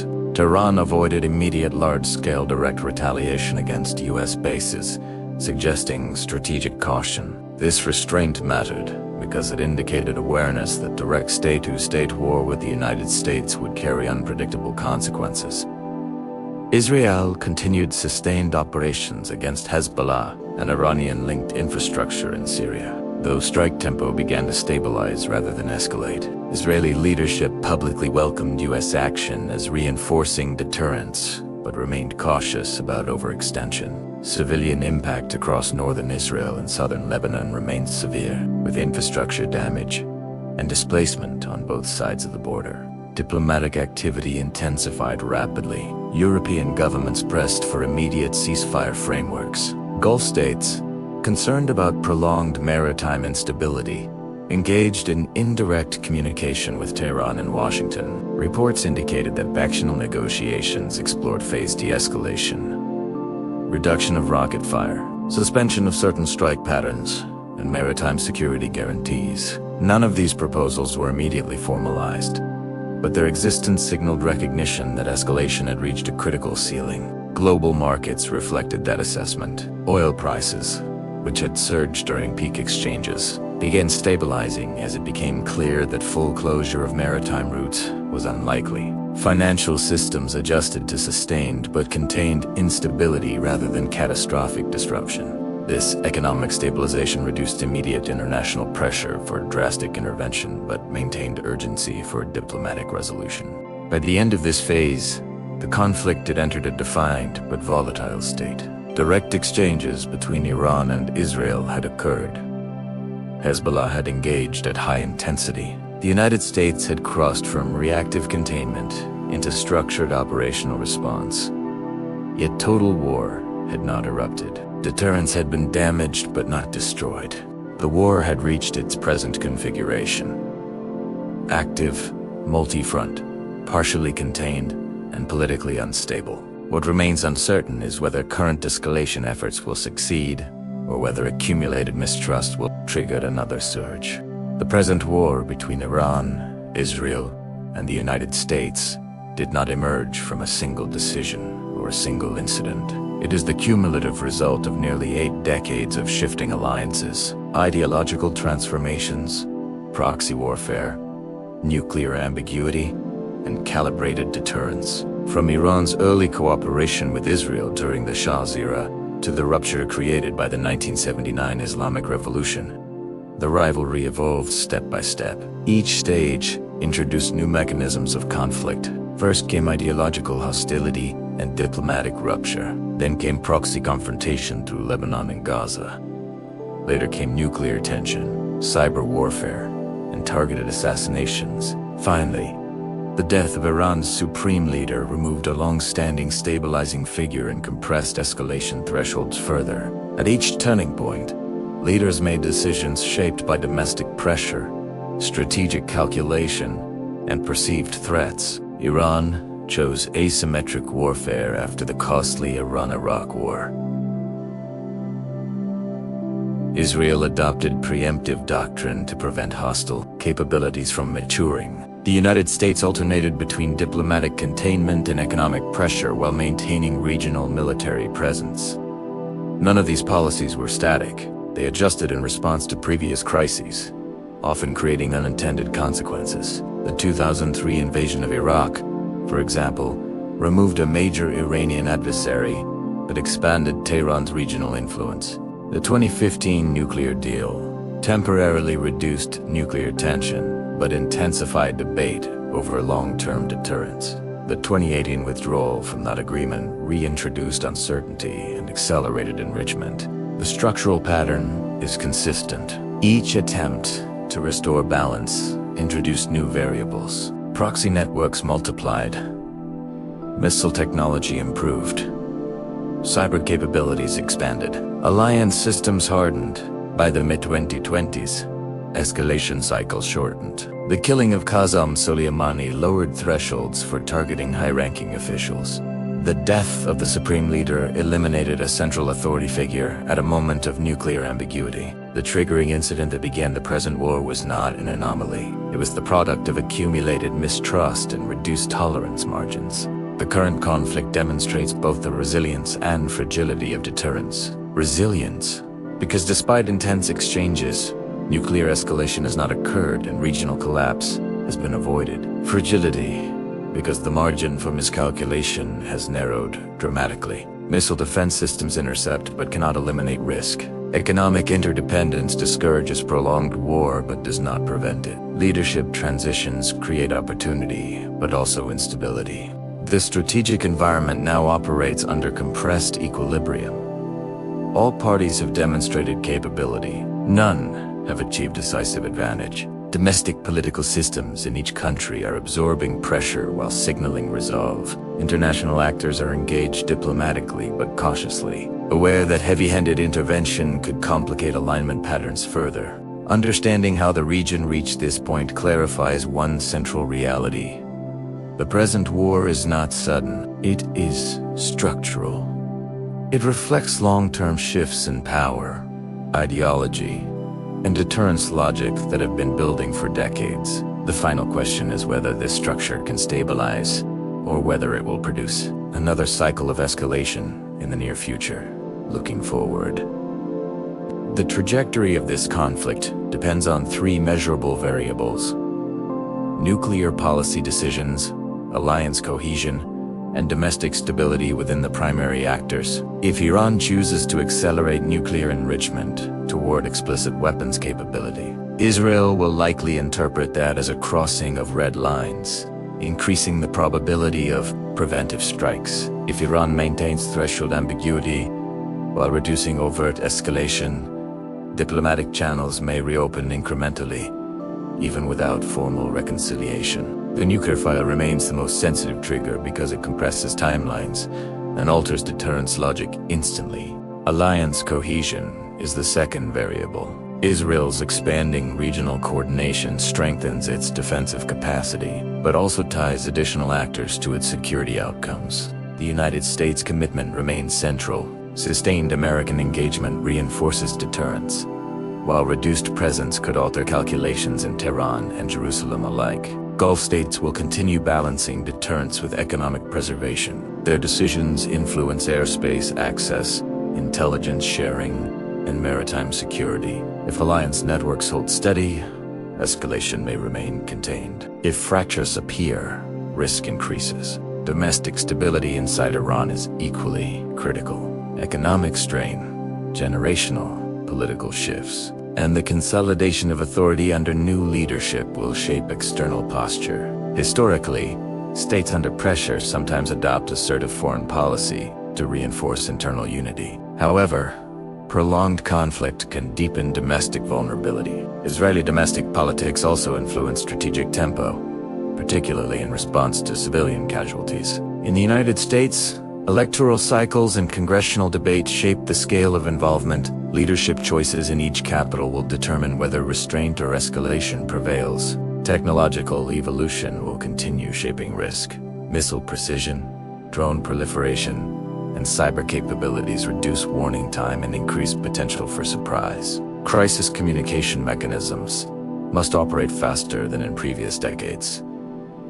Even limited misunderstandings could produce rapid retaliation. Yet the same technology that increases risk also improves monitoring. Satellite surveillance, digital tracking, and real-time intelligence sharing make concealment more difficult, potentially reducing accidental escalation. The current war has demonstrated that total regional collapse is not inevitable, but it has also revealed how thin the buffer has become. The elimination of a supreme leader, sustained multi-front exchanges, and direct U.S. operational involvement have reset deterrence expectations. Future crises will unfold under this precedent. The central uncertainty remains this: will leadership across the region choose stabilization after demonstrating capability, or will accumulated grievances drive another cycle? History suggests that prolonged rivalries rarely end abruptly. They stabilize through negotiated frameworks or through exhaustion. Which path emerges here will depend on decisions made in the coming months.